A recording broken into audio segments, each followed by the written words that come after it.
এই ছবিটি নিয়ে তো এখন সোশ্যাল মিডিয়াতে তোলপাড়। একজন 54 বছর বয়সের বুড়ি, আর একজন তো পুরাই। এখন কথা হচ্ছে দুইজনের বয়স তো একই, তাহলে পরিবর্তনটা এত বেশি কেন?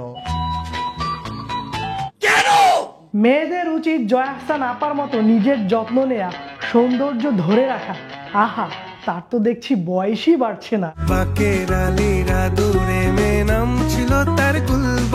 দেখেন ভাই, এখন আপনি যদি জয়া আহসানের মতো সৌন্দর্য চান, তাহলে আপনাকে জয়া আহসানের মতো লাইফস্টাইলও বেছে নিতে হবে। স্বামী নাই, সন্তান নাই, সংসার নাই, দেখা আপনি লাপরওয়াহি কা নতিজা আছে শুধু বিউটি ফিটনেস মেনে চলার জন্য স্ট্রিক্ট রুলস। আপনি কি এরকম লাইফস্টাইল বেছে নিতে প্রস্তুত? সংসারে তার কোনো মন নাই। এই ছবিটির অন্যদিকে যিনি আছেন, ওনার নাম হচ্ছে বিপাশা হায়াত। এই জেনারেশনের অনেকেই হয়তো ওনাকে চেনে না, তবে উনি ছিলেন 90 দশকের জাতির ক্রাশ।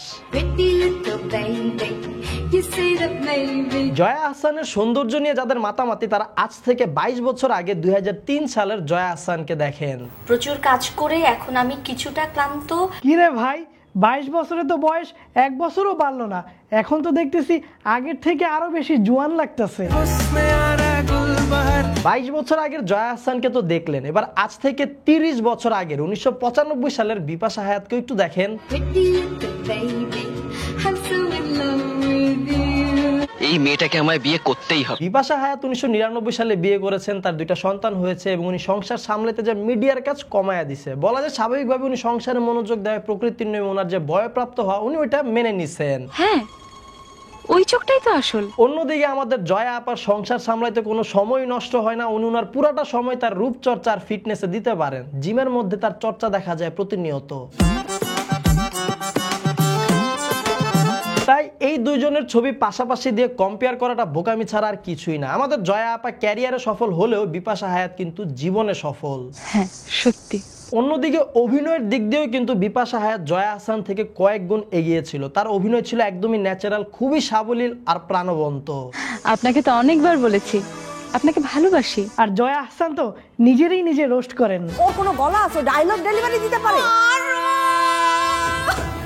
আরেকটি ইম্পর্টেন্ট কথা হচ্ছে, এই ছবিটির মধ্যে যতটুকু বুড়ি বোঝানো হয়েছে, বিপাশা হায়াত কিন্তু বাস্তবে ততটাও বুড়ি হয়ে যায় নাই। প্রকাশযোগ্য বা এটা প্রকাশ করার মতো ছবিটাতে তাহলে একটু এডিটের কারসাজি আছে, নির্যাস আছে, কিছু আছে।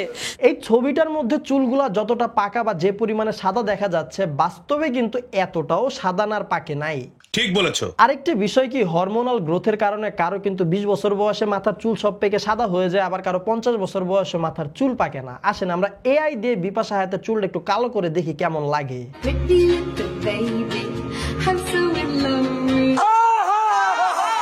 সবশেষে এটাই বলা যায়, বিপাশা হায়াত এবং জয়া আহসান দুজন কিন্তু দুই দিক দিয়ে সফল। একজন ক্যারিয়ারে সফল, একজন সংসার জীবনে সফল। এখন তারা যদি তাদের মতো দুইজনের জীবনে দুইজন খুশি থাকে, তাহলে আমরা বেহুদা কেন দুজনের মধ্যে কম্পেয়ার করতে যাব? তাই আমার কাছে মনে হয় এইভাবে দুজনের তুলনা করাটা একদমই অযৌক্তিক। ঠিক বলেছিস ভাই। কে বুড়ি হইল আর কে 54 বছরেও যুবতী হইল সেইটা বাদ দেন। আপনার যে 25 বছর বয়সে কোমরে ব্যথায় দাঁড়াইতে পারেন না, চোখ ঝাপসা হয়ে যায়, 10 মিনিট হাঁটলি কোমরের ব্যথায় জীবন যৌবন পুরো এক হয়ে যায়, সেই চিন্তা কি ভাই? ওর কথা বাদ দেন। আমার যে 18 বছর বয়স চলতেছে, এর মধ্যে যে চুল টুল পুরা একাকার অবস্থা, মানে এই সমস্যার সমাধান কে দেবে ভাই? সব কথার আসল কথা, বাহ্যিক সৌন্দর্য কিন্তু 2 দিন, আজকে আছে কালকে নাই, কিন্তু আপনার ব্যবহারটা কিন্তু মানুষ আজীবন মনে রাখবে। চলেন আমরা সবাই একজন অন্যজনের প্রতি সহনশীল হই, সবাই সবার সাথে ভালো ব্যবহার করার চেষ্টা করি। মানুষকে ক্ষমা করতে শিখুন, অনেক শান্তি পাবেন। দেখছেন না, ক্ষমার অভাবে জগৎ সংসারে দিন দিন অশান্তি বেড়েই চলেছে। মানুষ কথায় কথায় হিংস্র হয়ে উঠছে। এই কামনা নিয়ে আজকের এই ভিডিওটা শেষ করছি। সবাই ভালো থাকবেন, সুস্থ থাকবেন। দেখা হবে আপনাদের সাথে পরবর্তী ভিডিওতে খুব জলদি।